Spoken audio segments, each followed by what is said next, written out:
নারায়ণগঞ্জে আওয়ামী লীগের সংসদ সদস্য সারাহ বেগম কবরীর উপর নিজ দলের সাবেক সংসদ সদস্য শামীম ওসমানের হামলা চেষ্টার ঘটনায় দল কোনো ব্যবস্থা না নিলে আইনের আশ্রয় নেবেন তিনি। আর শামীম ওসমানের দাবি, তাঁর জনপ্রিয়তা ঈর্ষান্বিত একটি বিশেষ মহল ষড়যন্ত্র করছে।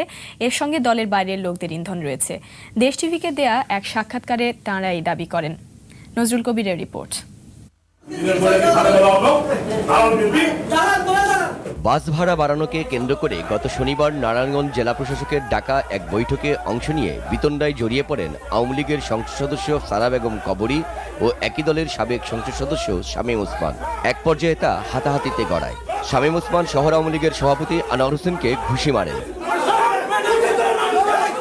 সংবাদ মাধ্যমে এই দৃশ্য প্রচার হওয়ার পর সরকারের সর্বোচ্চ মহল সহ সবখানে সমালোচনার ঝড় ওঠে।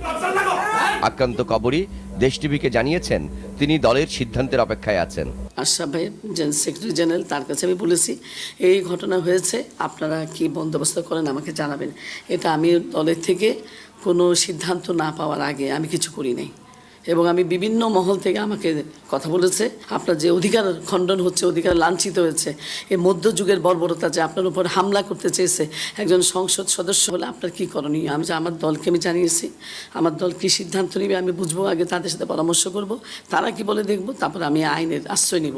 এদিকে শামীম ওসমান ঘটনাটিকে অনাকাঙ্ক্ষিত হিসেবে চিহ্নিত করে দাবি করেন, এটা তার বিরুদ্ধে ধারাবাহিক ষড়যন্ত্রেরই অংশ।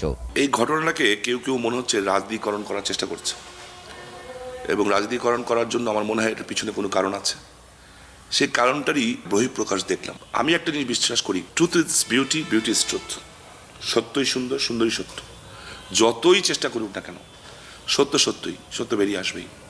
আপাতত আঘাত করা যাবে, কিন্তু সত্য বেরিয়ে আসবে। আমার মনে হয় যে এই সমস্ত কনস্পিরেসি রাজনীতি নিয়ে যারা কাজ করছেন, দলে হোক দলের বাইরে হোক, সেটা না করে জনগণের কাছে যাওয়া উচিত।